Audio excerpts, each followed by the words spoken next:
Bismillahirrahmanirrahim. Assalamualaikum warahmatullahi wabarakatuh. Alhamdulillahi rabbil alamin. Wabihi nasta'inu ala umuri dunya waddin. Wassalatu wassalamu ala ashrafil anbiya'i wal mursalin.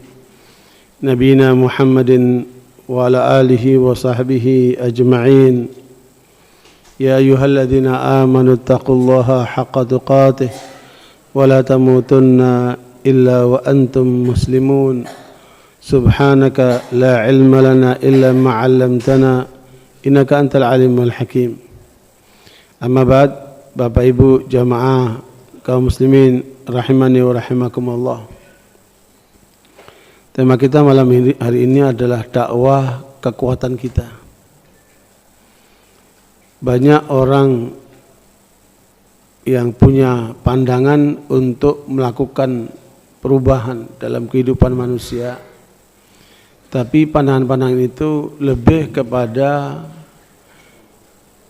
bagaimana merubah manusia secara drastis melalui gerakan politik. Ada juga yang kemudian merubah melalui langkah-langkah ekonomi. Ada juga yang berusaha merubah melalui proses pendidikan yang panjang. Ada juga yang melakukan pola-pola yang sangat dramatis melalui gerakan-gerakan militeristik. Dan pola-pola yang ditempuh oleh manusia, bahkan ada yang kemudian melakukan gerakan secara intelektual. Tetapi apa yang ditempuh oleh Rasulullah SAW yang kemudian diperintahkan oleh Allah SWT, pola yang paling tepat adalah merubah umat, merubah manusia melalui dakwah. Dan inilah yang kemudian terbukti Nabi SAW mampu merubah Jazirah Arab dalam waktu relatif singkat 23 tahun. Kemudian misi itu dilanjutkan oleh para sahabat, sampailah dakwah itu ke Indonesia. Pak Hamka dan para sejarawan muslim menguatkan Islam masuk ke Indonesia itu pada masa sahabat.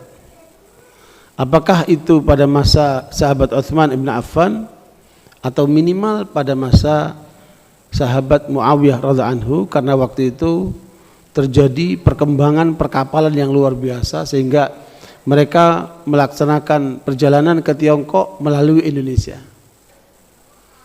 Nah, melalui dakwahlah Indonesia ini berubah menjadi masyarakat muslim terbesar dunia. Tidak melalui perang. Dan Indonesia selalu menjadi percontohan dalam dunia Islam bahwa Islam masuk ke Indonesia tidak dengan perang, tetapi lewat dakwah. Ya, pengusaha-pengusaha yang datang ke Indonesia bukan sebatas mereka cari keuntungan, tetapi di balik itu mereka punya misi dakwah. Nah, barakallahu, justru sekarang banyak para dai misinya dagang. Nah, itu keliru. Ya, kita dagang misi apa? Dakwah. Nah, banyak juga orang kemudian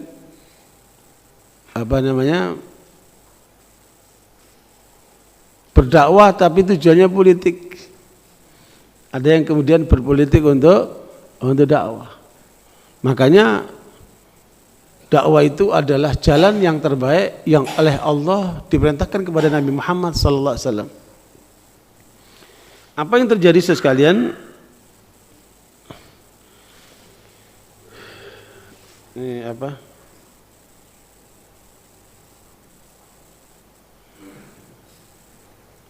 Oke.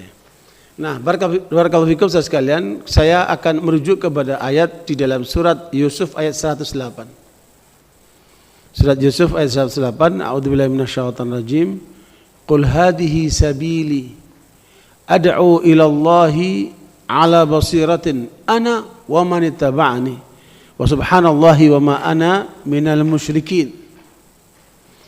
Ya, inilah landasan yang kemudian memacu Rasulullah SAW melaksanakan tugas dakwah untuk merubah masyarakat dari jahiliyah menuju Islam. Karena dengan dakwah orang tidak merasa dia sedang dirubah mindsetnya, dirubah pikirannya, dirubah perilakunya, ya, yang ibarat kita merubah tanah yang tandus menjadi apa? Siap untuk ditanami, menjadi tanah yang subur. Itu kan luar biasa. Sehingga nanti apa? Menghasilkan buah, menghasilkan tanaman, menghasilkan macam-macam dari langkah dakwah ini. Dan sekalian itulah yang kemudian menjadi suatu hal yang harus senantiasa dilanjutkan oleh generasi-generasi berikutnya. Di dalam ayat itu Allah SWT menyatakan qul hadhihi sabili. Ada beberapa prinsip dakwah yang kemudian harus difahami di dalam proses merubah manusia menuju Allah. Lihat, dakwah tujuannya bukan kekuasaan seperti kebanyakan orang itu. Sebab dakwah kalau tujuannya kekuasaan dari awal sudah dicurigai. Dari awal sudah apa? Dibendung. Ya, makanya kekuasaan itu bukan tujuan. Sebagian orang menjadikan dakwahnya tujuannya untuk mencapai apa? Kekuasaan. Makanya banyak para penguasa yang kemudian merasa terancam sehingga mereka melakukan langkah-langkah pembendungan terhadap dakwah itu. Jadi kekuasaan itu hanya sarana kok, bukan tujuan. Makanya panduan ayat ini menjadi inti di dalam apa? Merubah umat ini. Kalau kita melihat Rub'i bin Amir, sahabat Nabi yang berjumpa dengan Rustum, pemimpin kekuasaan Parsi. Dia bertanya, apa yang kalian serukan? Kata Rub'i bin Amir, sahabat Nabi ini, ya, ibta'athan Allah mengutus nabinya Muhammad SAW liyukhrijan nasa minadh-dhulumati ilan nur. Tugas Nabi itu adalah mengeluarkan manusia dari kegelapan menuju cahaya. Maknanya dakwah ini adalah menyalakan lampu-lampu pada manusia. Jadi dakwah itu bukan ceramah. Ceramah itu hanya salah satu sarana. Dakwah itu bukan khutbah. Khutbah itu hanya salah satu sarana. Dakwah itu lebih luas dari semua itu. Jadi dia menyalakan lampu dari kegelapan menuju terang benderang. Luar biasa. Kemudian minal jahiliyati ilal Islam. Dari jahiliyah menuju Islam. Ya, yang tadinya suka minum minuman keras, hentikan, kembali ke jalan yang benar. Tadinya suka main awewek, hentikan, kembali ke jalan yang benar. Ya, tadinya suka berbuat apa yang enggak itu dosa tinggalkan, kembali kepada jalan yang benar. Subhanallah, luar biasa. Dari jahiliyah menuju kepada Islam. Kemudian kata Rub'i bin Amir, di antara yang dia sampaikan, min juril adyan ila adil Islam. Dari kedaliman agama-agama. Dan agama-agama di masa lalu itu membelenggu menuju kepada keadilan Islam. Nah, bagaimana kita menampilkan keindahan Islam, keadilan Islam, yang itu menjadi satu yang indah ketika dipandang, nikmat ketika dirasa, ya, sehingga orang itu kemudian tertarik untuk kemudian mengikutinya. Ini banyak orang ketika dakwahnya ngomongnya bagus, tapi perilakunya pahit, nggak nyambung. Dan itu adalah perusak dakwah. Makanya di dalam riwayat Muslim Rasul mengatakan, "Ma min nabiyyin illa wa ma'ahu hawariyun wa ashab yaqtaduna bihadyi wastannuna bisunnati Wa sayati min ba'dihim khulufun yaquluna ma la yaf'alun wa yaf'aluna ma la yu'marun. Faman jahadahum biyadihi fahuwa mu'min wa man jahadahum bilisani fahuwa mu'min wa man jahadahum biqalbihi fahuwa mu'min wa laysa wara'a dzalika habbatu khardalin minal iman.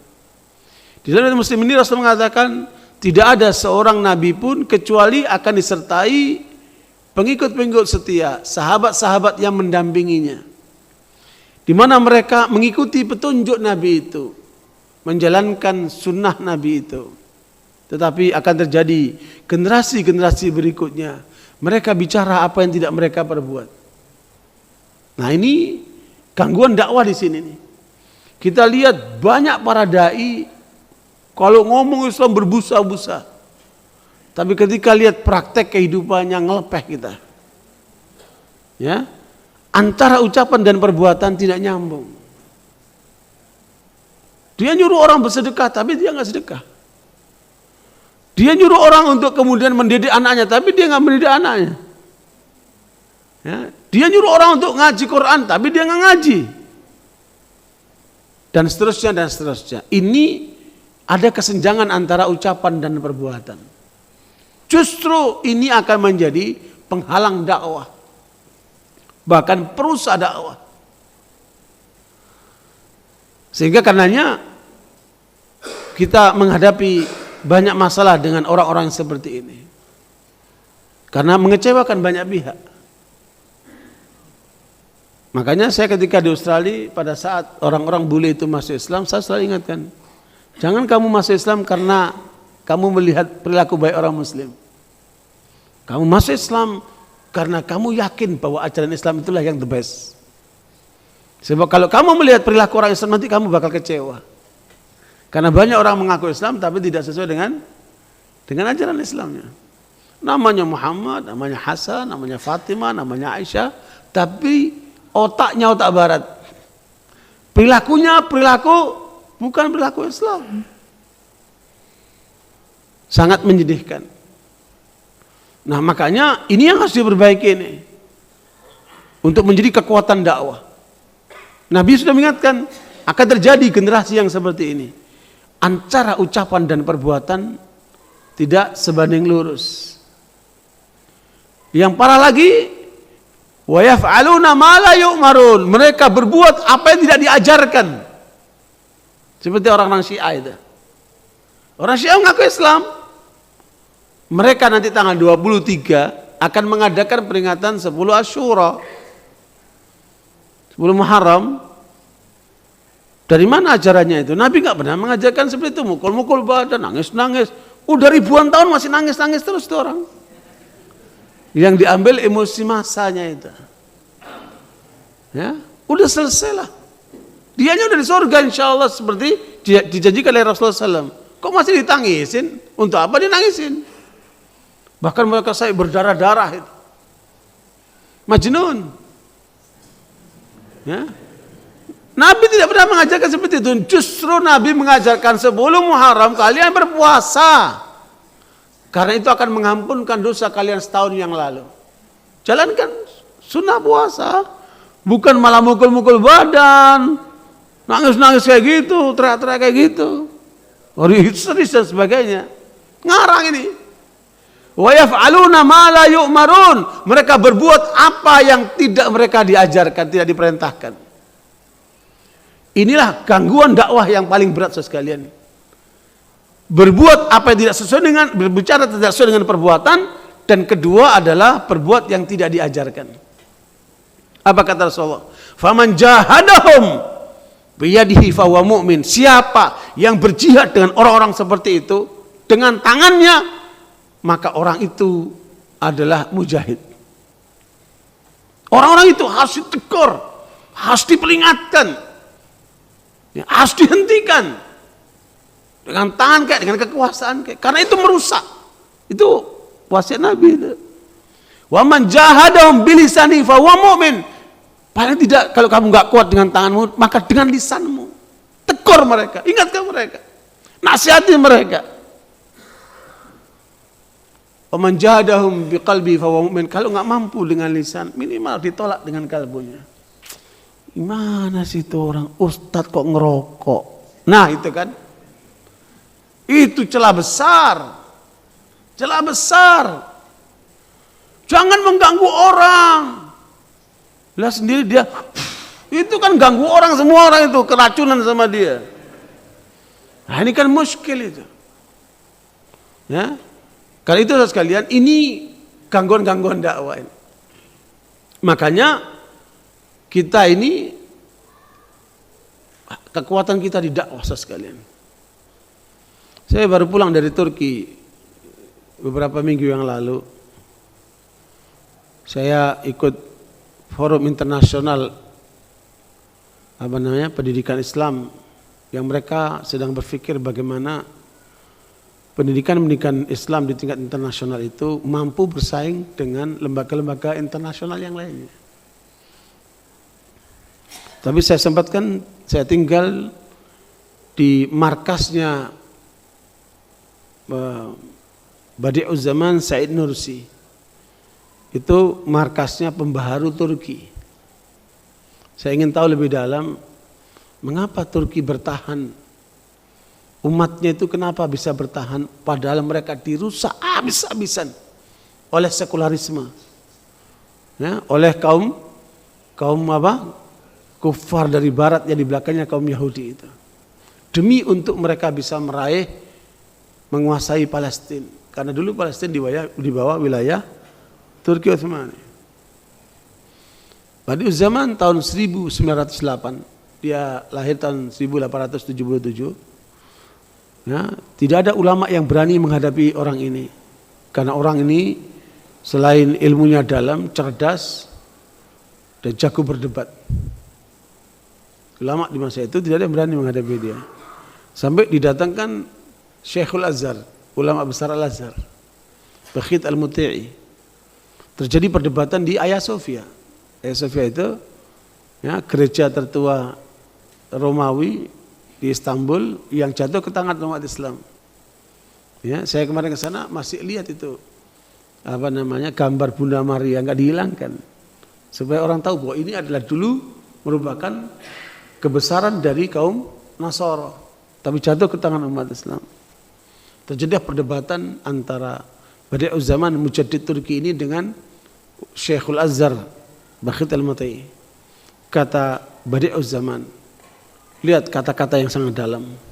Saya melihat Turki sedang hamil, tapi yang dikandung adalah Eropa.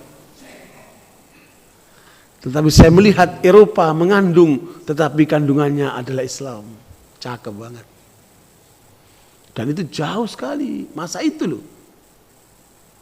Masa itu Eropa masih jauh dari Islam. Mungkin Turki bisa dipandang seperti itu karena Turki memang sudah dirusak sama kaum kufar dari dalam. Nah, sekalian, kata Syekhul Azhar Bakhit Al-Muti'i bukan menyalahkan Badi'uz Zaman, malah membenarkan. Saya setuju dengan anak muda ini. Dan apa yang disampaikan oleh Badi'uz Zaman ternyata terbukti. Dan Badi'uz Zaman ini dakwahnya luar biasa. Dia dakwahnya bukan ceramah, Pak. Ceramah jarang dia. Tapi kalau ceramah, yang hadir luar biasa. Karena ceramahnya begitu menggemparkan. Ceramahnya adalah solusi terhadap masalah. Bukan menghibur orang. Sekarang ini ceramahnya hiburan rohani, siraman rohani, apaan tuh? Ceramah itu harus solusi terhadap masalah. Umat ini banyak masalah, butuh solusi. Ceramah itu harusnya solusi, way out, bukan untuk menghibur orang. Makanya sekalian banyak yang tidak kena sasaran. Nah, pada saat kemudian Said Nursi ini karena begitu besar pengaruhnya, dia suka masuk penjara, ditangkap oleh keamanan sana dengan tuduhan macam-macam. Sebenarnya tidak pernah ada tuduhan yang terbukti. Dia keluar masuk penjara itu nggak pernah di pengadilan terbukti dia bersalah. Cuman waktu itu kan mereka menuju kepada sekularisme, sudah mulai mencoba untuk mendangkalkan Islam di masyarakat Turki. Bagi Badi'uz Zaman cuma satu. Bagaimana masyarakat Muslim Turki tetap dalam keimanannya. Karena itu adalah tiket menuju surga. Simpel sekali kan? Orang masuk surga karena keimanan, bukan karena tarekat, bukan karena sufi, bukan karena yang lainnya, karena keimanan. Itu yang dia tanamkan kepada masyarakat Turki. Tapi kemudian banyak waktunya habis dia di penjara. Ngapain dia lakukan? Dia bikin tulisan. Surat kepada warga Turki. Surat itu kemudian di copy sono, sampai jutaan. Sekarang ini pengaruh Badi'uz Zaman ini di Turki luar biasa. Itulah yang menjadikan Turki bangkit itu karena peranan orang ini.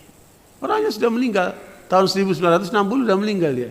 Tapi ilmunya, ya, pengaruhnya, dakwahnya masih hidup seperti orang ini masih hidup. Dan dia meninggal gak punya apa-apa. Gak punya rumah, gak punya kekayaan, sampai kuburannya disembunyikan sama penguasa saat itu. Kejem betul mereka itu. Apalagi zaman Mustafa Kemal Atatürk, jahat banget itu orang. Yang meruntuhkan khilafah Utsmaniyah, Islam Turki menjadi sekuler murni. Adzan pun diganti dengan adzan pakai bahasa Turki, nggak boleh pakai bahasa Arab. Saking jahatnya itu, ya. Karena memang dia antek-antek Yahudi yang ditanam dalam tubuh umat Islam. Nah, barakallahu, apa yang kita pelajari dari Badi'uz Zaman Said Nursi ini adalah bagaimana dia mengamankan umat lewat dakwah yang dia tulis, begitu pengaruhnya ke masyarakat sampai sekarang ini. Dan saya ikut pernah hadir 2 kali pengajian mereka di Turki itu ternyata pengajian itu ada kira-kira lebih daripada 10.000 pengajian yang mempelajari pikiran-pikiran dan ajaran dari Badi'uz Zaman Said Nursi ini. Luar biasa. Itu gambaran betapa pengaruh dakwah itu. Ya. Ikhwan barakallahu, inilah yang kemudian landasannya itu. Ya. Inilah, katakan wahai Muhammad, inilah jalanku yang lurus. Di dalam ayat itu kan, surat apa? Yusuf ayat 108. Qul hadhihi sabili. Katakan Muhammad, inilah jalanku yang lurus. Ad'u ilallah, aku menyeru kepada Allah. Bukan kepada kekuasaan, bukan kepada kelompok, bukan kepada bendera, bukan. Menyuruh manusia kepada Allah. Ala basiratin, landasannya ilmu, bukan ngawur, bukan katanya-katanya, bukan saya kira menurut saya, bukan. Tapi pakai apa? Ilmu. Ana wa manittaba'ani, saya dan yang mengikuti saya. Artinya dia enggak sendirian.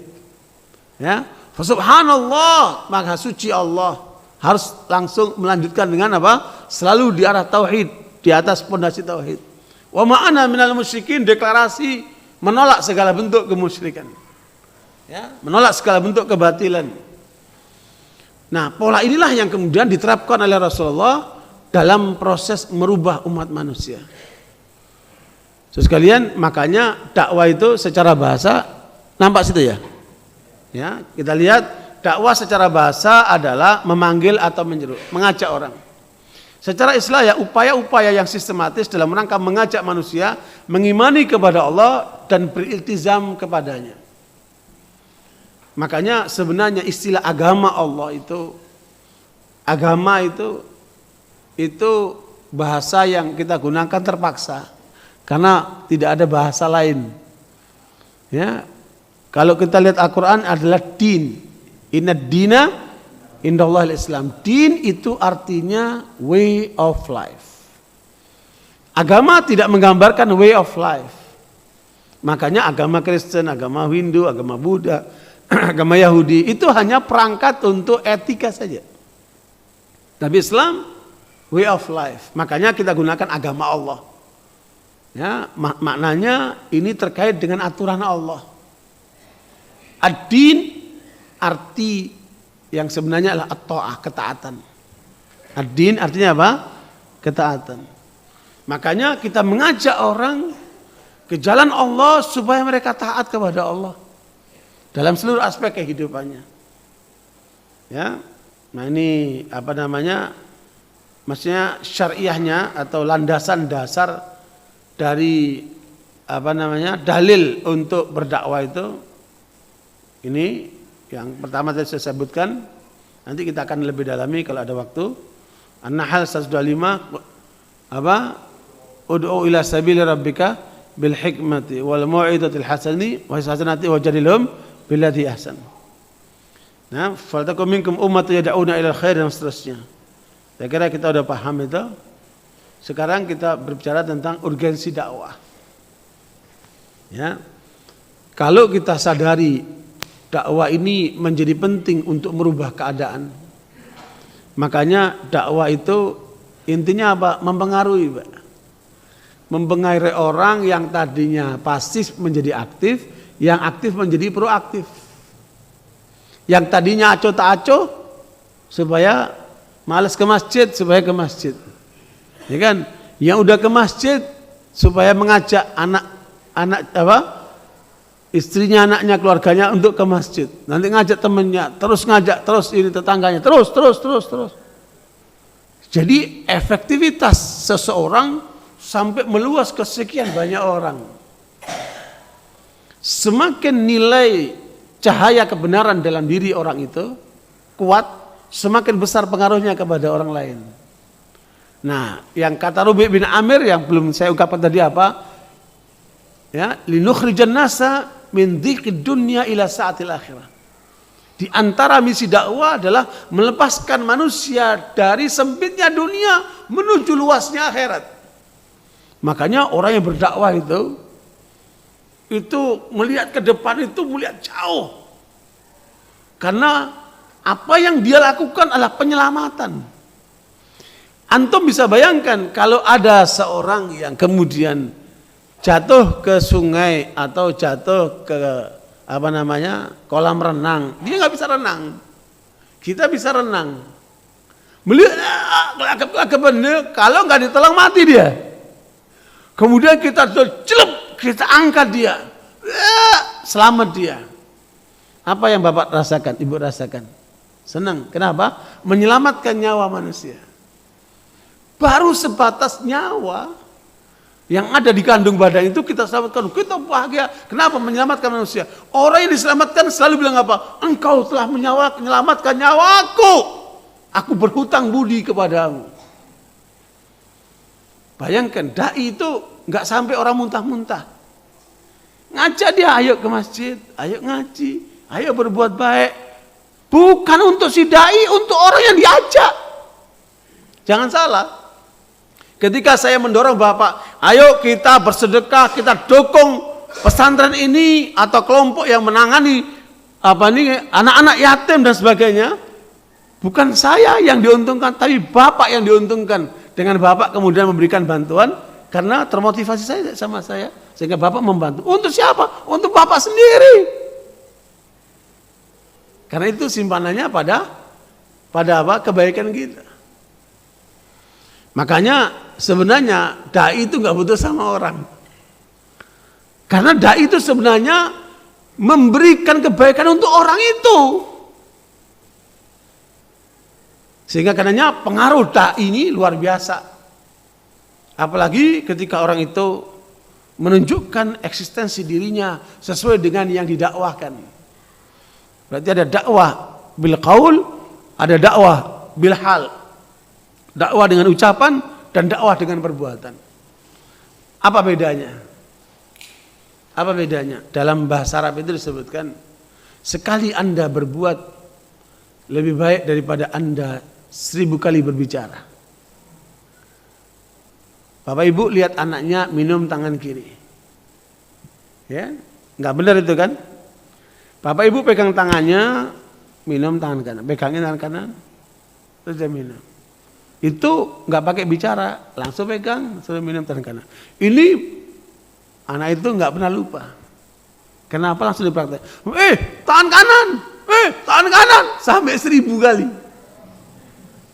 Dibanding dengan cuma pegangan tangan kanan diminum.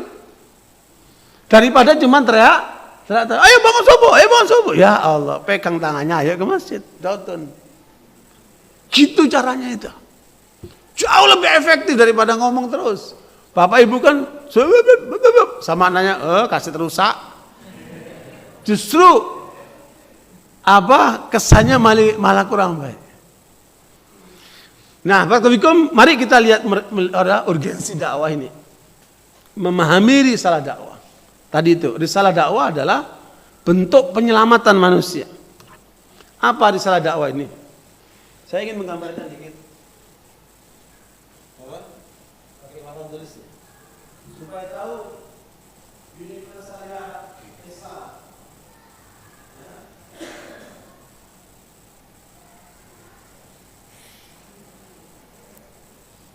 Apa yang kita dapatkan ini adalah peradaban bagi saya. Bukan hanya sebatas ngajar orang yang sepotong. Lebih merupakan apa? Jadi kalau ada kita start dulu dengan ada, kita lanjutkan dengan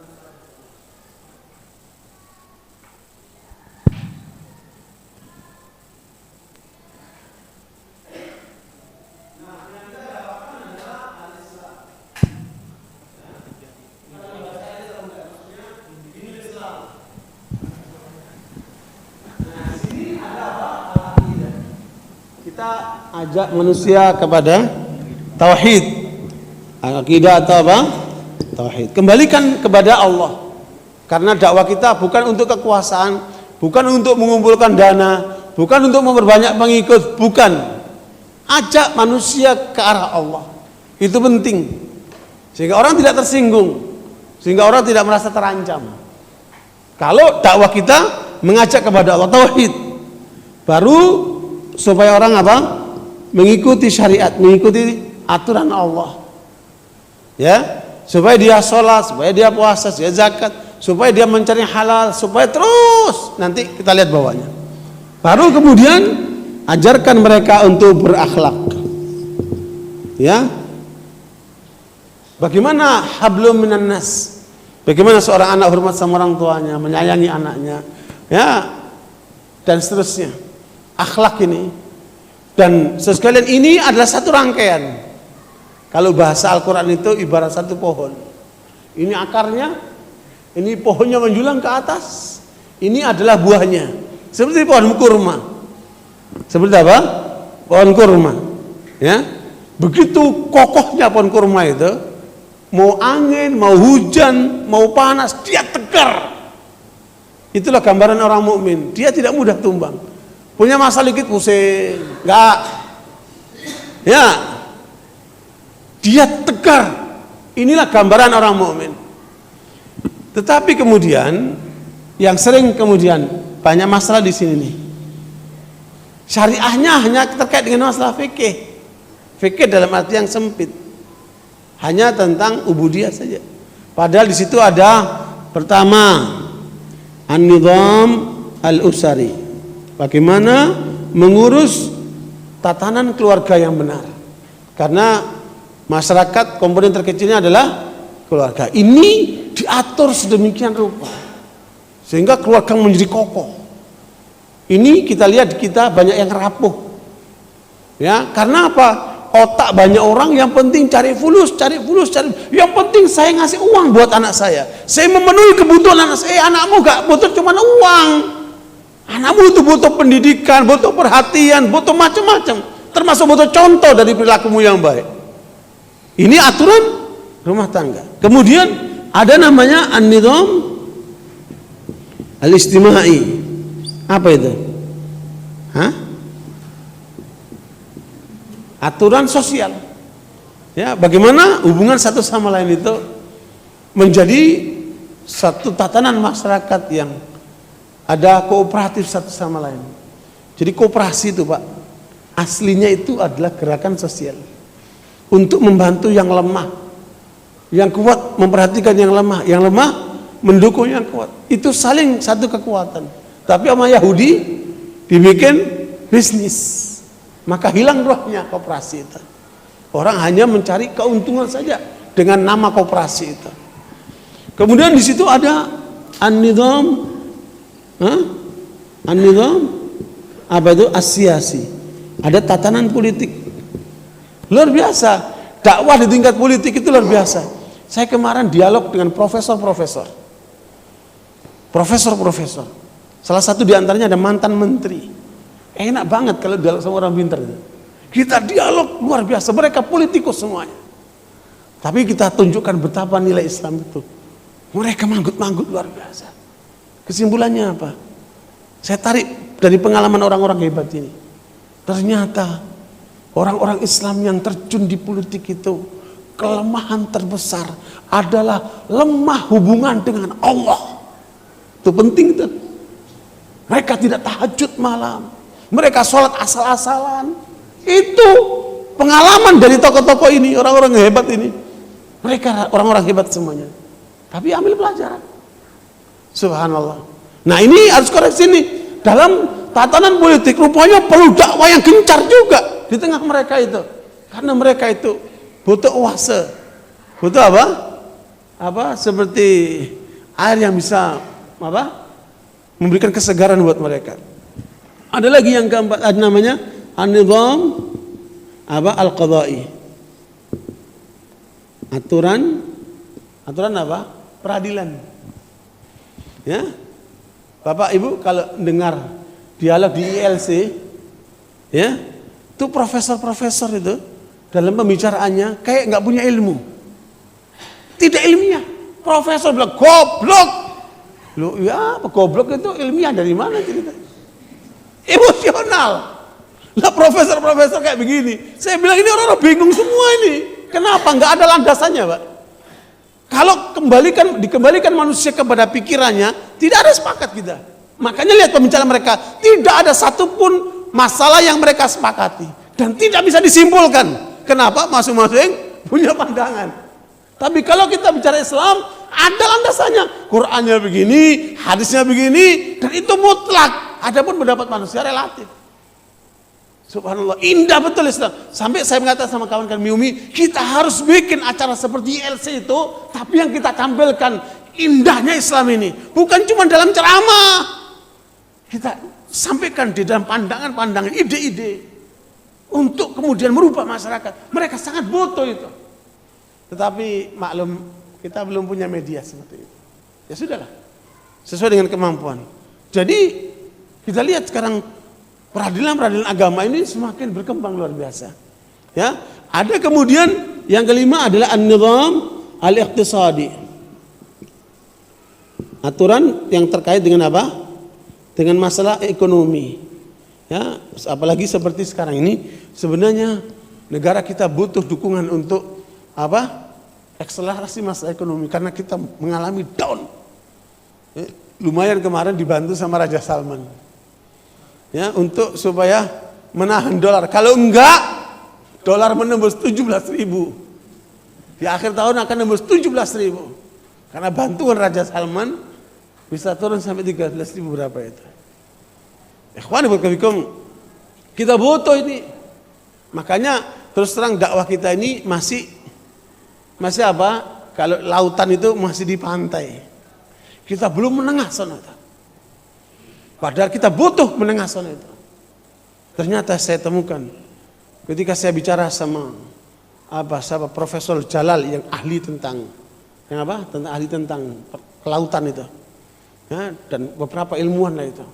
Ketika saya ceritakan betapa konsep Islam dalam mengatur kelautan segala macam. Ya, termasuk dia bilang what beautiful you are talking about. Ya, tapi masalahnya kita memang nggak punya sarana guys kita. Jadi keindahan Islam ini luar biasa. Alakul hal, ya, pola misi dakwah seperti ini secara integral. Ini luar biasa. Inilah yang akan merubah peradaban, bukan sepotong-sepotong. Makanya kekuatan kita dari situ sekalian. Itulah disebut apa? Risalah apa? Risalah dakwah seperti yang turunkan di atas itu. Ini memahami risalah dakwah bagian daripada kesuksesan dakwah. Karena di situ ada kekuatan kita. Yang kedua adalah dai yang berkualitas. Yang kalau bahasa Al-Quran ala basiratin. Dai yang berkualitas apabila dai itu memahami tentang hakikat ilmu Islam ditambah dengan paham tentang realitas.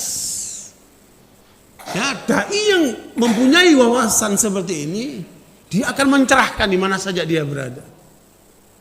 Makanya dai butuh paham apa itu ilmu politik, apa itu ilmu sejarah, apa itu ilmu antropologi, apa itu ilmu psikologi, Apa itu ilmu? Komunikasi dan macam-macam ilmu. Dia butuh kira-kira 25 ilmu untuk bisa berinteraksi dengan masyarakat di dalam semua level. Dan itu akan luar biasa pengaruhnya. Ya, ikhwan barakallahu, maka dai berkualitas ini nggak bisa muncul dalam sehari 2 hari, harus dipersiapkan. Saya kemarin ketemu dengan Profesor Doktor siapa namanya, Miftah Farid. Ya, orang terkenal di Jawa Barat itu kan. Ya, dia guru besar di ITB itu. Saya bilang begini, apa yang Bapak lakukan untuk melahirkan kader? Ya, saya ngajar di perguruan tinggi. Saya kira itu tidak melahirkan kader yang berkualitas, Pak. Bapak butuh 30 orang yang dekat dengan Bapak. Biarlah mereka kuliah S2, S3, tapi ada di tangan Bapak. Terus Bapak tanamkan kepada mereka. Sehingga lahir kader-kader yang berkualitas dari tangan Bapak. Karena itu nggak cukup dengan cuman pengajaran, tapi untuk apa? Pembinaan. Wah, bagus sekali nih. Sampai kepada sekretaris, catat nanti komunikasi lagi. Ya, memang rupanya kalau saya lihat dari pola-pola banyak orang tidak tahu apa yang dibuat, apa yang harus dibuat. Ya, kita ini banyak orang pintar, tapi bingung mau dibuat apa dia, mau buat apa dia. Padahal banyak terobosan-terobosan yang bisa dilakukan, tetapi dia tidak akan lakukan. Padahal itu sangat potensial sekali, terutama melahirkan dai yang berkualitas. Dalam forum internasional di Qatar, Pertemuan Ulama Dunia, saya mengusulkan, sampai setelah saya komentari, ketika Soeharto tumbang di Indonesia, umat Islam tidak siap untuk memimpin. Karena memang tidak ada penyiapan untuk calon pemimpin dari umat Islam. Bapak Ibu kira-kira melihat orang-orang yang di partai itu pantas jadi pemimpin semuanya. Karena pemimpin menurut versi politik kita kan ya partai itu kan. Ya, maka waktu itu saya usulkan. Begitu pula di Tunis, begitu pula di Aljazair, begitulah di Mesir dan sebagainya. Umat Islam di banyak tempat tidak siap. Kenapa? Karena memang selama ini kita tidak menyiapkan calon pemimpin. Makanya saya usulkan segera bikin pendidikan calon pemimpin menurut kaidah-kaidah Islam. Itu luar biasa. Mereka sambut luar biasa. Tetapi pertanyaannya, siapa yang akan memulai? Dari mana fulus? Siapa yang akan menjalankan itu? Nah, ini perlu nanti menjadi pemikiran bersama. Kayaknya udah masih saya. Kita salat adzan dulu. Barakallahu. Insyaallah maksimal 7:30 insyaallah kita salat. Kita lanjutkan sedikit sekalian. Barakallahu fikum. Berbicara tentang dai yang berkualitas, intinya adalah memahamkan si dai memahami secara utuh tentang apa? Risalah Islam. Tetapi tidak kalah pentingnya juga memahami tentang realitas kehidupan manusia. Paling tidak memahami ilmu-ilmu humaniora, ya, ilmu-ilmu humaniora, sehingga apa yang dia sampaikan tepat sasaran, ya. Nah, kemudian berikutnya adalah memahami objek dakwah, segmentasi dakwah. Jadi sebenarnya dakwah ini tidak ubahnya seperti marketing. Kalau bahasa bisnisnya, ya, semakin kemasan, semakin cara, semakin pola yang digunakan itu. Kalau dalam bahasa marketing itu ada namanya AIDA, ya, menggunakan teori-teori yang tepat, maka orang akan tertarik. Tetapi kita bukan hanya sebatas menarik orang, tetapi bagaimana kita bisa masuk kepada yang kita tuju itu dengan seefektif mungkin. Makanya beda dakwah kepada penguasa, beda dakwah kepada militer, beda dakwah kepada tentara, polisi, beda dakwah kepada pegawai, beda dakwah kepada pengusaha, beda dakwah kepada ibu-ibu, beda dakwah kepada anak-anak, masing-masing dengan segmentasinya. Tapi yang terjadi sekarang adalah dakwah itu pukul rata saja. Bapak Ibu, lihatlah pola dakwah yang ada di televisi-televisi yang disebut televisi Islam. Isinya ceramah aja. Itu polanya sama. Muka-mukanya serius, tegang.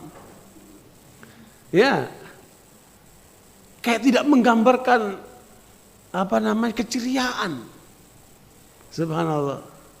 Bukan juga dakwah yang cekakaan nggak ada arahnya. Ya, dakwah yang konyol dengan ketawa-ketawa yang berlebihan itu hanya ada di Indonesia. Di luar itu nggak ada kayak gitu. Ya, tetapi pola orang Indonesia memang nggak bisa selalu serius. Jangan, nggak tepat. Kayak model orang Arab itu nggak ada begitu, nggak bisa begitu. Itu bisa untuk khutbah Jumat. Nggak ada cerita tertawa, harus keras seperti Nabi ketika beliau berkhutbah seperti komandan pasukan. Mukanya memerah, suaranya menggelegar. Itu khutbah Jumat. Lagi itu saudara-saudara, ya tidur itu orang. Makanya banyak orang ketika dengarkan khutbah, semakin panjang khutbahnya, semakin pulas tidurnya. Nah, itu muskil. Ya, makanya memahami objek dakwah ini penting sekali. Kita bisa tepat sasaran. Dengan siapa kita bicara? Ya, makanya kita sulit untuk mendakwai orang kalau kita tidak tahu siapa orang itu. Caranya gimana? Pancing supaya dia bicara. Karena polanya, kalau orang sudah bicara, kita bisa mengukur siapa orang ini, bagaimana kemampuan orang itu. Itu dalam kaidah umum itu. Takallam ukhbiruka man anta. Kamu ngomong, saya akan beritahu siapa kamu. Tapi kalau dia diam, didakwain dia diam, siapa ini orang? Nah, makanya harus dipancing dia bicara dulu. Kalau dia bicara baru kita tahu ukur kadarnya ini, perlunya ini. Istilahnya seperti dokter. Kata Imam Syafi'i, ad-da'iyatu tabib. Dai itu dokter. Kalau orang nggak sakit jangan kasih obat, kasih suplemen. Iya kan?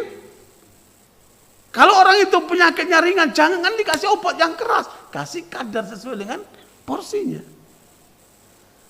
Ya. Makanya orang bicara dengan Nasoro tentang sholat, ya, tentang akhlak, nggak nyambung.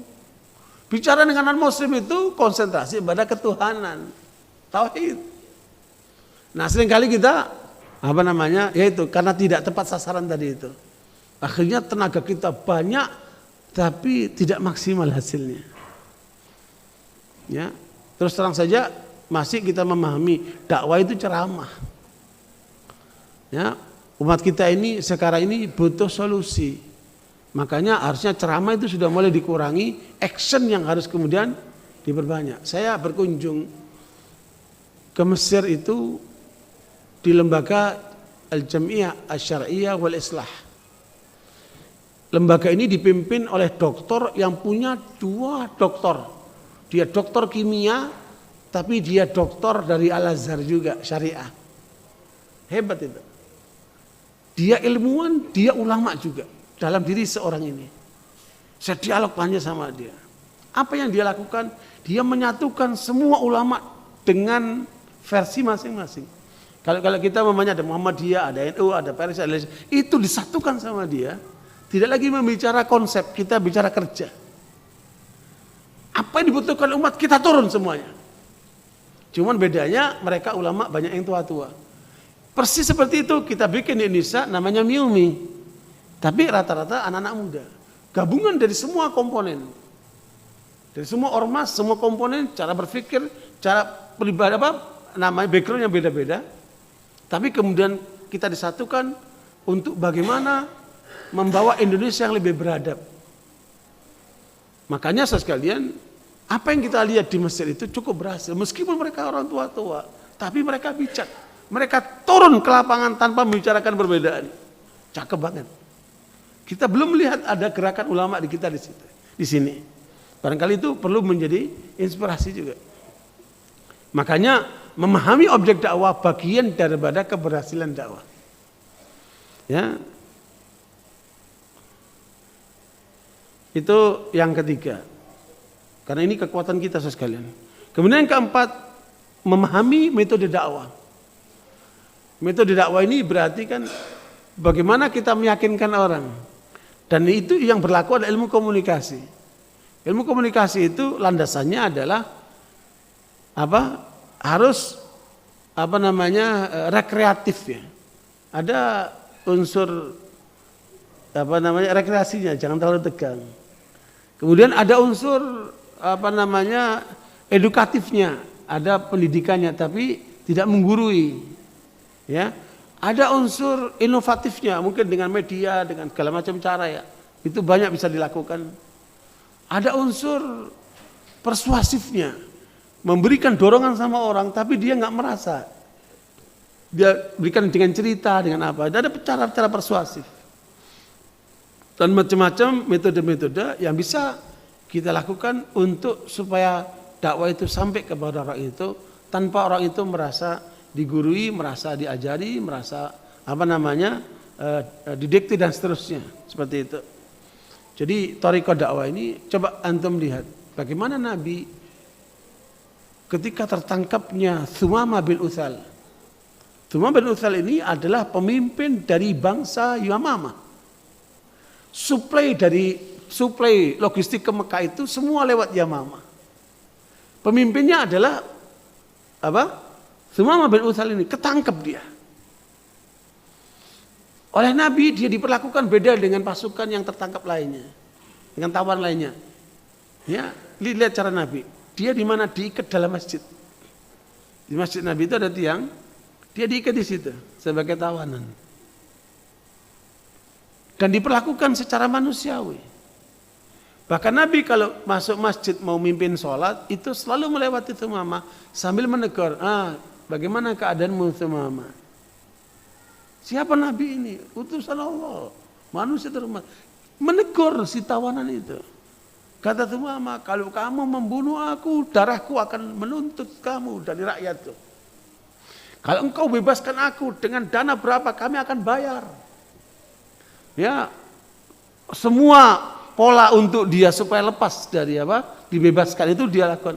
Rasulullah cuma senyum, ditinggalkanlah dia. Ya, Rasulullah kemudian memimpin sholat. Begitulah hari kedua, begitulah hari ketiga. Apa tujuannya? Thumamah selamat, dia berada di masjid itu kan menyaksikan orang Islam kalau ketemu assalamualaikum, senyum, dia salaman, kadang-kadang rangkulan, kadang-kadang bercanda, kadang makan bareng. Ya, begitu indah, sholatnya rapi, saling nasihati, pada belajar bareng-bareng ngaji Nabi. Dalam hatinya, orang baik begini kok dimusuhin gitu loh. Di hatinya orang baik begini kok dimusuhin. Apa cacatnya coba? Begini baik ini orang-orang ini. Nabi caranya gak pakai dakwah dengan lisan.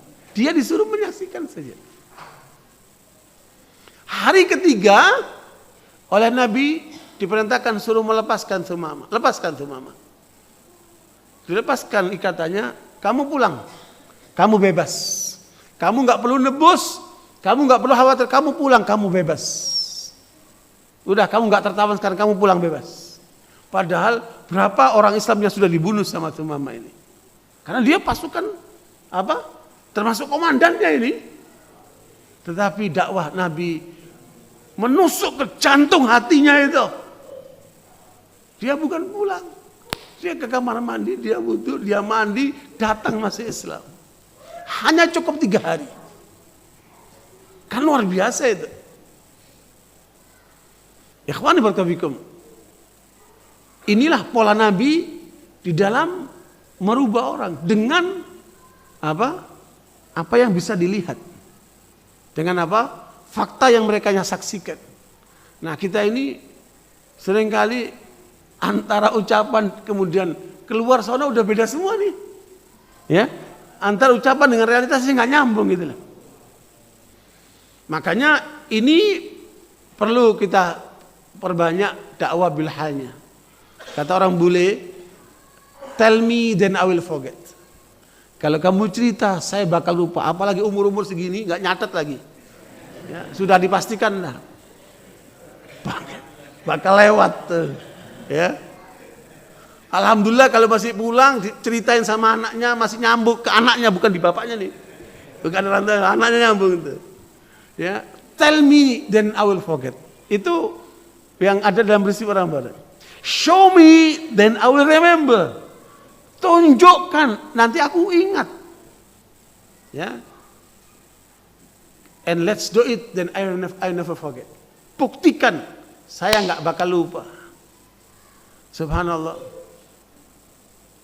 Berapa banyak saya ketemu orang, dia cerita, saya dulu sama Ustadz begini, dulu saya mijitin Ustadz, subhanallah. Ya, di mana? Di sana Ustadz, di luar Jawa, subhanallah. Saya udah lupa. Ya, jadi subhanallah, luar biasa efek daripada dakwah bil hal itu.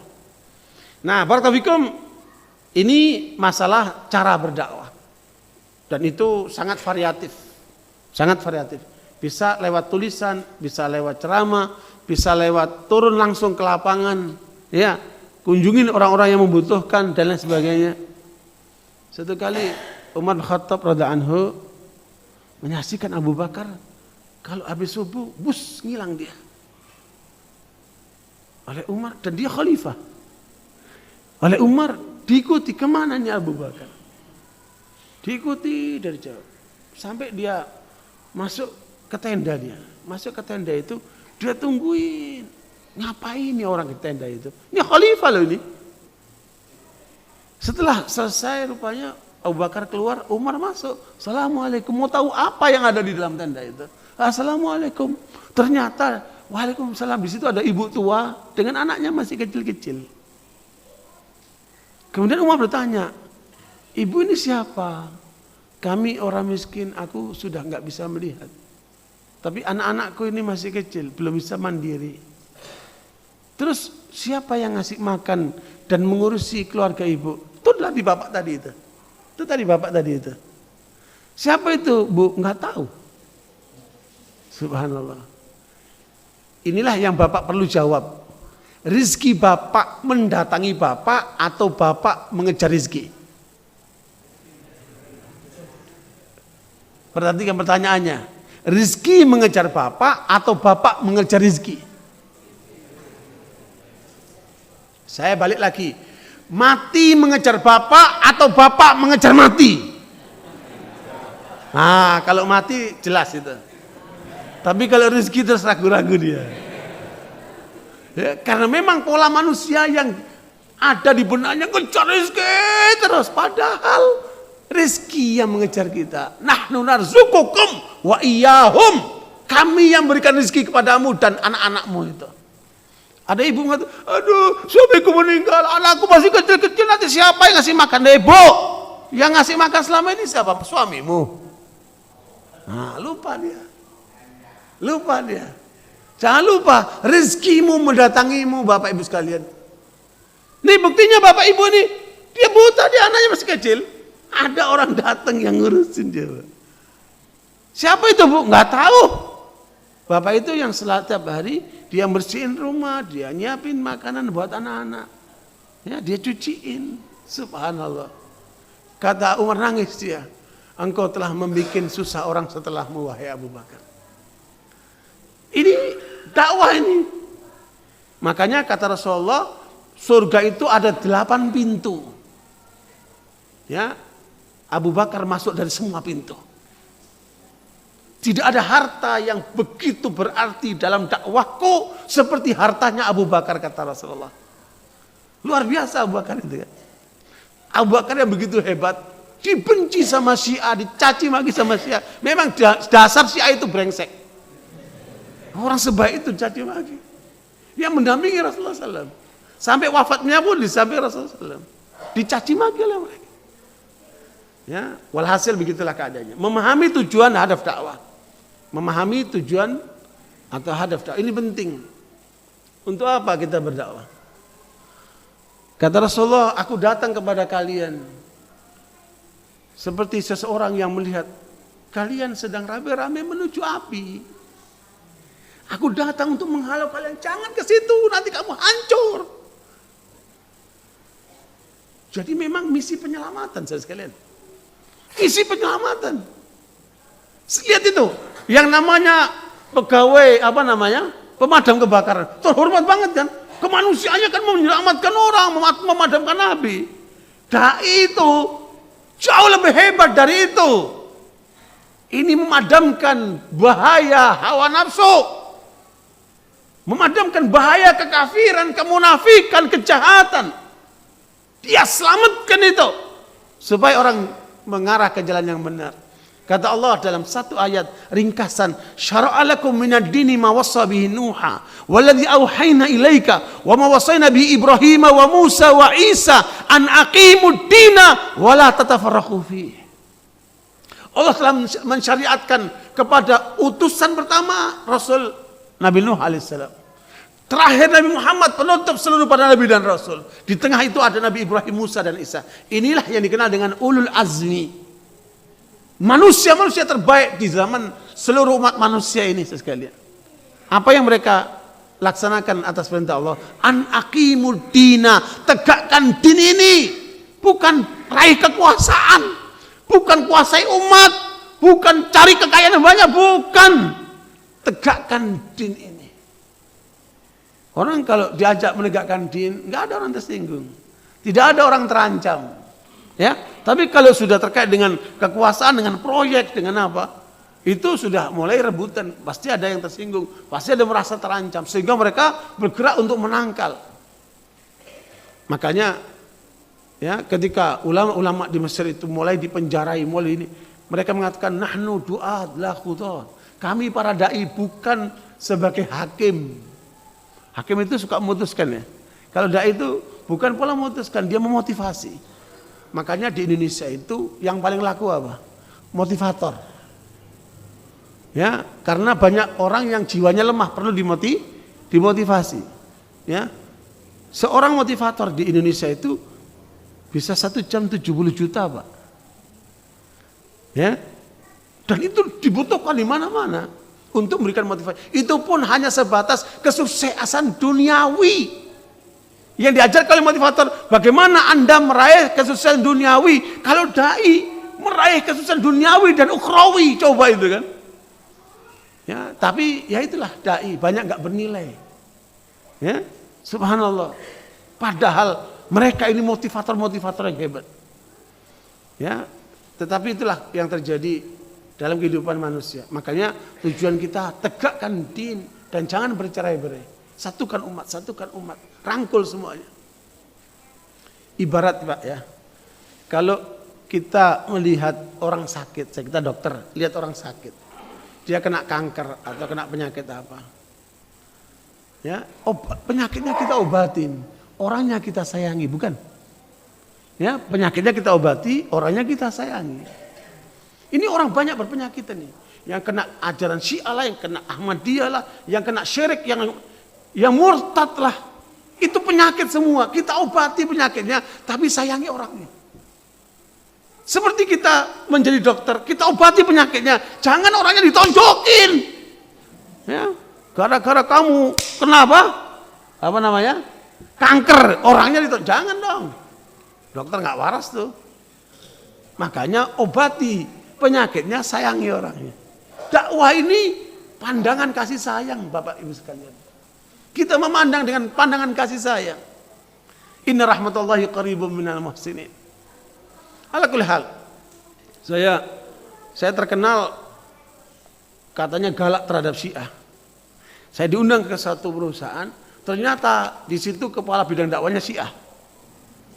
Ya, saya disambut, masukkan ke ruangan. Saya candain dia. Kata dia, ini Ustadz Farid yang di internet yang keras itu. Iya, kok beda kata dia. Jadi sebenarnya kita di dalam memotivasi orang menunjukkan kejahatan itu kan kita belum mengobati. Kita baru mendeskripsikan penyakit. Ini penyakit bahaya ini. Iya kan? Kayak kita nerangkan tentang kanker, kan menyebutkan itu. Ketika mengobati beda lagi, Pak.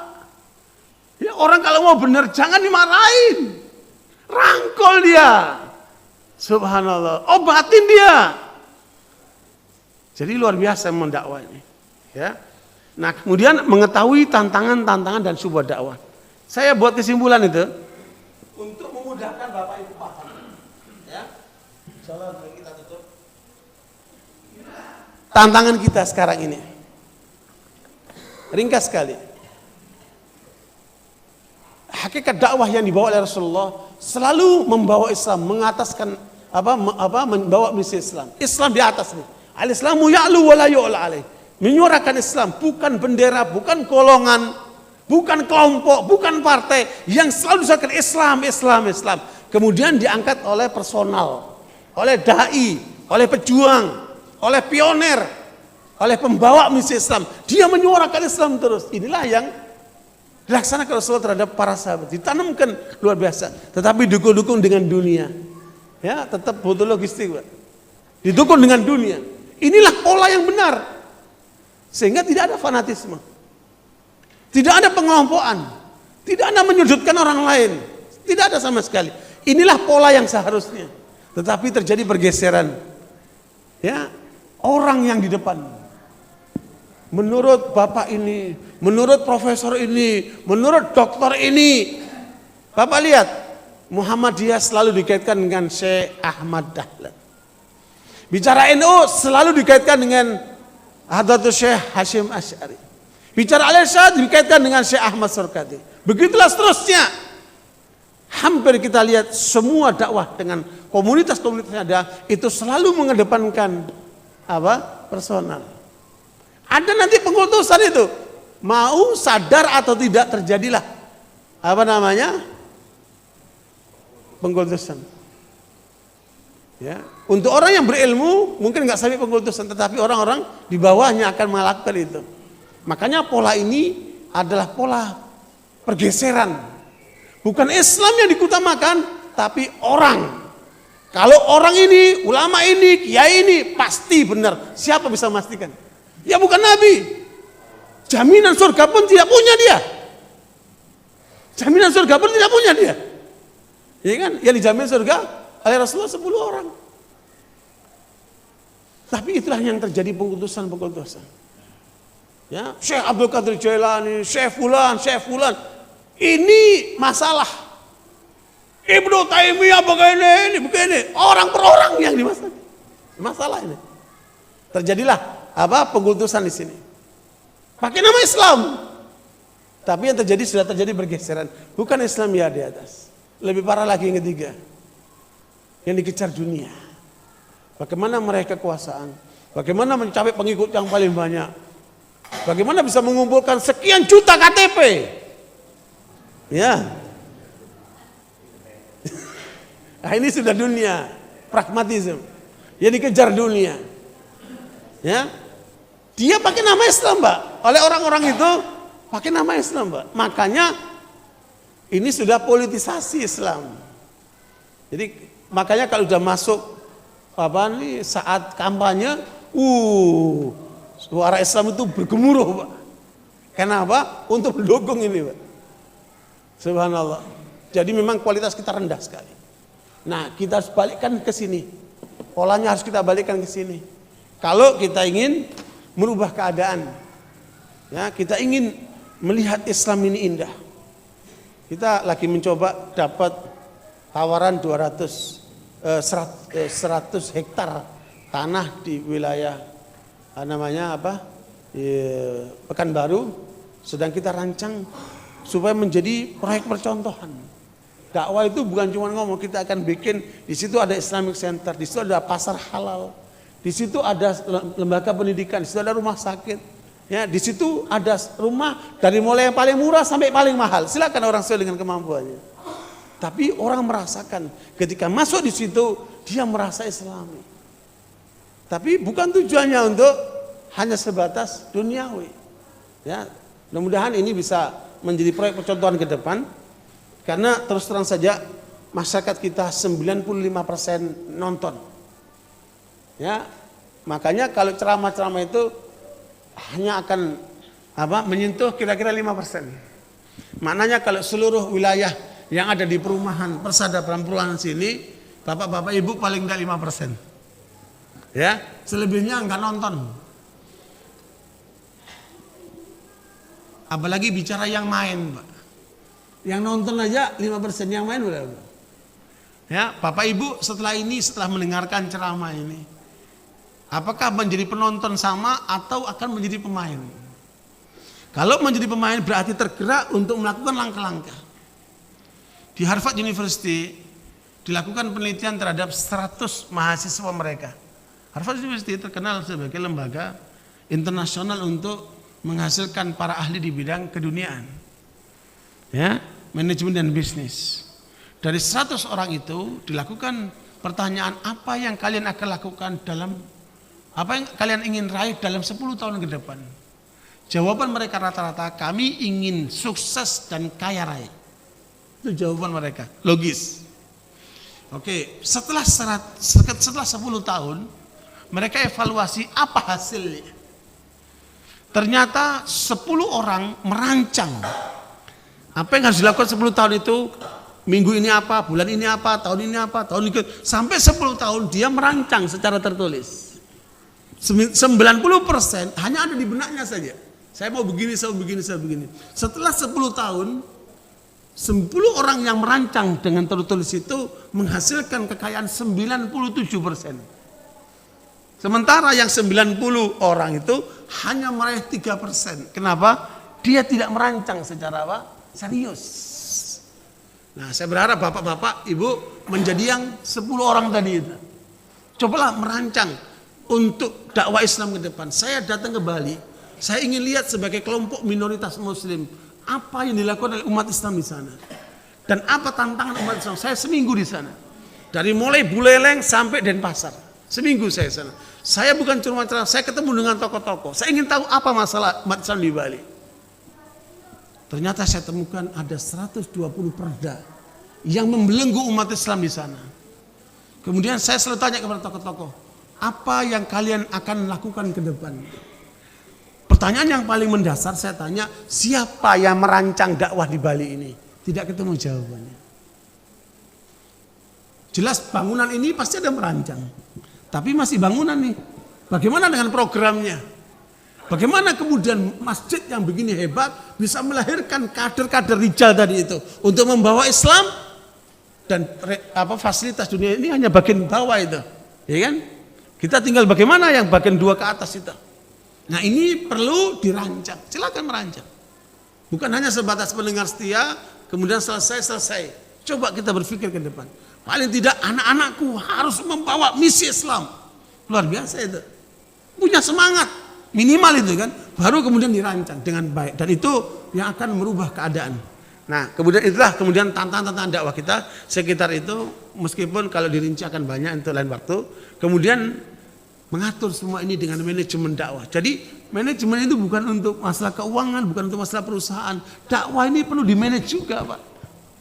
Ya, Bapak Ibu, kalau pengurus di sini tanggap bagaimana tema yang dibahas dalam setahun ini antara satu ustadz dan ustadz yang lainnya tidak overlapping dan diarahkan untuk satu bagian tertentu yang di-stressing di situ.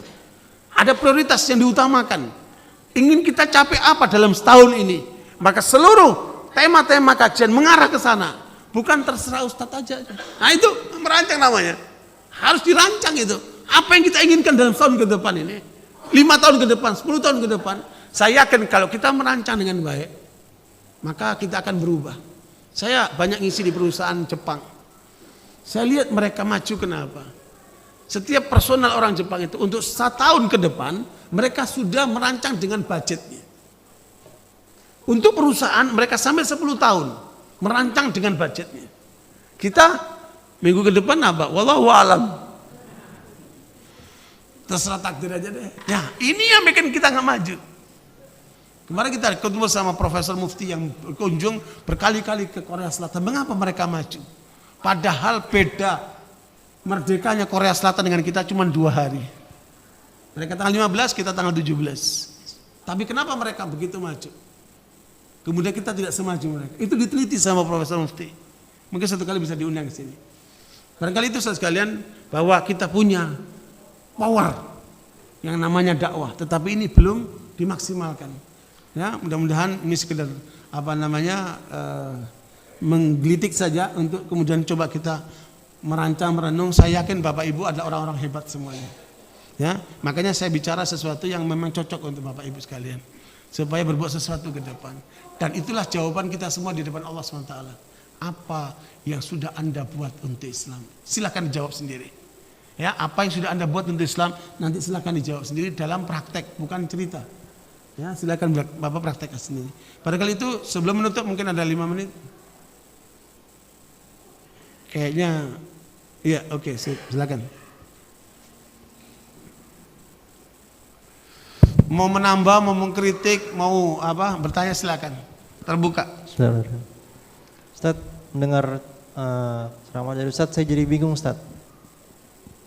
Beberapa hari yang lalu saya mendengar dari Ustaz yang lain di masjid sini juga, katanya kita lebih baik tidak usah ikutan dengan politik bagi umat Islam. Nah itu satu masalah politik. Kalau tadi Ustaz mengatakan kita harusnya berdakwah itu di semua aspek. Terus kemudian ada juga Ustadz yang lain, dia pakar ekonomi syariah juga mengatakan kita kalau bisa jangan bekerja di bank syariah, apalagi bank konvensional.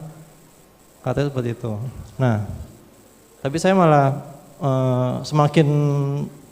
justru malah makin kontradiksi dengan ceramah-ceramah yang Ustadz bilang bahwa kita harus masuk ke semua lini kehidupan, terutama ekonomi sama pemerintahan gitu Ustadz. Iya. Baik. Barakallahu fiik. Jadi sekalian, saya husnudzon dengan orang yang mengatakan kita tidak perlu masuk ke politik. Maksudnya politik praktis. Orang dalam situasi sistem yang sekarang masuk ke dunia politik praktis, dia akan hancur. Tetapi dakwah politik beda lagi, Pak.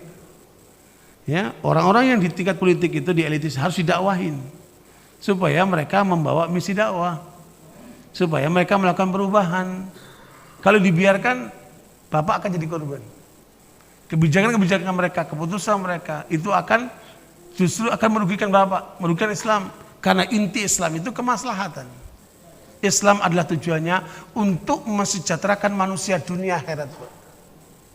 Jadi bukan untuk sesuatu yang lain. Jadi Bapak nggak usah bingung. Pendapat orang boleh beda, Pak. Tetapi harus kita dudukkan secara proporsional. Itu satu. Yang kedua, kalau saya bilang kita harus masuk ke semua ini, bukan artinya Bapak semua nangani semuanya, mana mungkin. Apalagi Bapak bukan ustadz lagi kan. Ini kita bicara secara keseluruhan. Harus ada pembagian tugas, Pak.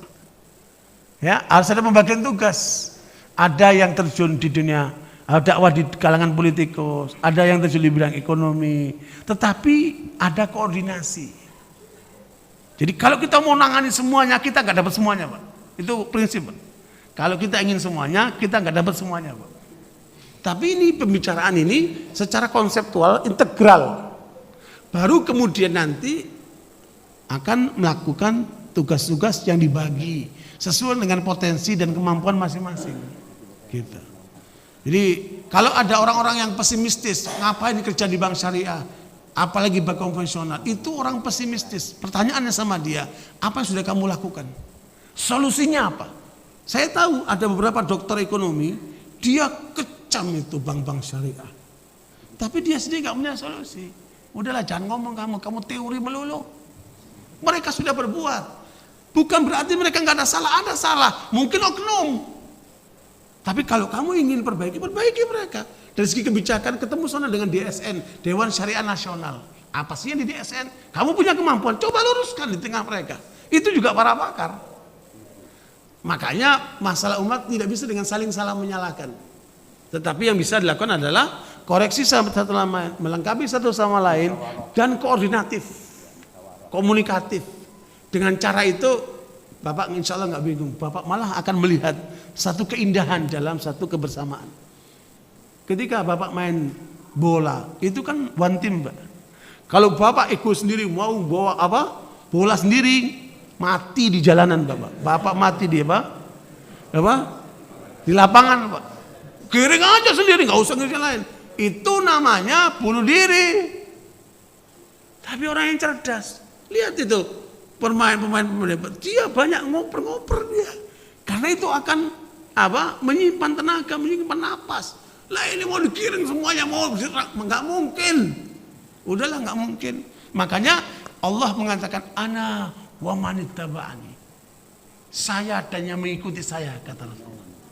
Rasul diperintahkan, aku dan siapa saya mengikuti aku. Maknanya apa? Harus ada tim, bukan sendirian. Nabi aja disuruh bukan sendirian, harus ada apa? Ada yang bersamanya. Makanya kita kuat akan dengan apa? Dengan bersama. Bukan apa? Slogan apa? Bersama kita bisa. Enggak, bersama Allah kita bisa. Ya, kita kait dengan Allah tapi kita ada koordinasi bersama. Jazakallahu khair. Bagus masukannya. Ya. Silakan. Assalamualaikum warahmatullahi wabarakatuh. Waalaikumsalam warahmatullahi wabarakatuh. Menarik Ustadz yang bawakan tadi adalah ini hari ini mungkin hari beruntung kita semua. Saya tertarik dengan kaidah tadi, sembuhkan penyakitnya, sayangi orangnya. Ini mungkin kaidah atau adab dakwah yang sering kita terabaikan mungkin begitu. Ada juga kritisi dari Ustadz gitu Ustadz, bahwa ada teman-teman di belahan lain lebih suka mencela, mengkritik yang menurut kaidah katanya itu kurang tepat sebagai adab dakwah. Apakah ada kaitannya dengan pernyataan pertama saya tadi Ustaz? Ya. Terima kasih. Barakallahu fikum. Perlu dibedakan antara dai dan penguasa. Antara perilaku yang dilakukan merupakan kesalahan pribadi dan kesalahan kriminal. Umpamanya ada seorang preman, dia ngelamar seorang perempuan, tapi yang perempuan ini nolak lamaran si preman ini. Ketika kemudian dia dilamar oleh laki lain, diterima lamarannya, kesel ini si preman. Ya, lu tolak lamaran gua tapi lu terima tawaran itu laki. Dibunuh dua-duanya sama dia. Ya, dibunuh sama si preman biar nggak dapat dua-duanya. Setelah dia bunuh baru dia sadar, ya Allah saya buat kesalahan. Ya, kalau orang ini tertangkap oleh aparat, dia harus dihukum. Karena itu adalah perbuatan kriminal. Tindakan melawan hukum. Harus dihukum dia. Tapi ketika dia tidak tertangkap oleh aparat, dia datang ke ulama. Syekh, tuan guru, saya sudah membunuh orang. Saya mau tobat, saya mau benar. Ada jalan gitu. Kalau dalam hadis itu malah disebutkan orang ini membunuh sampai 99 orang. Dia nanya sama orang yang ke-100, karena dia bukan ulama, dia seorang ahli ibadah. Kata ahli 99, satu aja seperti membunuh semua umat manusia, apalagi 99, tidak ada taubat buat kamu. Oh gitu, dimatiin kalian itu. Jadi 100 orang. Baru ketika dia datang setelah membunuh 100 orang ke ulama, saya udah bunuh 100 orang. Ada nggak jalan taubat? Oh ada, Allah Maha Pengampun. Kenapa? Yang ngomong ini bukan penguasa yang harus menghukum orang itu. Dia dai, dia ulama. Beda, ulama sama penguasa beda. Ya, kalau seorang pelaku kejahatan itu sebelum ketangkap oleh penguasa, dia taubat, kita hanya menyarankan untuk dia lebih baik. Tapi ketika dia ditangkap oleh penguasa, harus dilaksanakan hukum. Sebagaimana seorang perempuan ketangkap oleh Rasulullah, dia jahdul ariyah, pinjem barang tapi diakuin barang itu milik dia. Itu sama dengan mencuri. Namanya dalam istilah fikih apa? Jahdul ariyah. Karena nilai barang yang diakuin itu lebih daripada 4 gram emas. Itu sama dengan harus dipotong tangannya. Karena sama dengan mencuri. Karena ini keluarga terhormat, maka keluarganya mencari jalan untuk membebaskan si wanita pencuri ini lewat Usamah, orang yang sangat dicintai oleh Rasulullah, anak daripada Zaid bin Harithah. Maka Usamah bicara dengan Rasulullah, ya Rasulullah, tolong maafkan perempuan yang mencuri itu keluarga terhormat. Marah Rasulullah. Atashfa'u fi haddin min hududillah, karena saat itu Rasulullah penguasa, bukan sebagai ulama. Apakah kamu membela sesuatu ketetapan hukum yang sudah ditetapkan oleh Allah? Rasulullah marah, mukanya merah. Demi Allah, kalau Fatimah anak Muhammad mencuri, aku akan potong tangannya. Itu adalah ketetapan hukum. Makanya harus adil. Tidak bisa ini saudara, ini kakak, ini adik. Nah, dari cerita. Hukum adalah hukum. Nah, masalahnya kan kita bukan di ranah penguasa ini, kita di ranah dakwah. Makanya pandanglah orang dengan pandangan kasih sayang. Subhanallah, kalau kita memandang orang dengan pandangan kasih sayang, bukan kita menjerumuskan, malah kita rangkul dia, kita perbaiki dia. Ya, makanya harus dibedakan. Ketika saya bicara tentang Syiah, saya keras sekali. Karena yang kita bicarakan penyakit. Kita bukan bicara masalah orang-orang itu. Kalau bicara orang beda lagi nanti. Orangnya harus disadarkan, didakwain, kembalikan kepada jalan yang benar. Nah, ini pola yang kemudian banyak orang tidak paham. Ya, saya kira itu penting sekali dalam dakwah ini, karena ketika kita menyampaikan dakwah ini dengan penuh simpatik, ya, tepat sasaran, objektif, insya Allah pengaruhnya akan lebih besar. Insya Allah keberhasilannya akan lebih bisa diharapkan, meskipun keberhasilan itu bukan di tangan kita, di tangan Allah Taala. Kita hanya berusaha maksimal saja. Tetapi semakin pola yang kita tentu lakukan itu semakin benar, semakin akan diridai oleh Allah Taala. Ya, inna rahmatullahi qaribun minal muhsinin. Ya, rahmat Allah itu senantiasa dekat dengan orang yang senantiasa berbuat kebaikan-kebaikan. Barangkali itu pertemuan kita malam hari ini. Kita akan salat berjamaah insyaallah. Jazakumullah khair atas perhatiannya, mohon maaf atas kekurangannya. Insyaallah ketemu dalam kesempatan lain. Subhanakallahumma bihamdika asyhadu an la ilaha illa anta astaghfiruka wa atubu ilaik. Walhamdulillah. Assalamualaikum warahmatullahi wabarakatuh.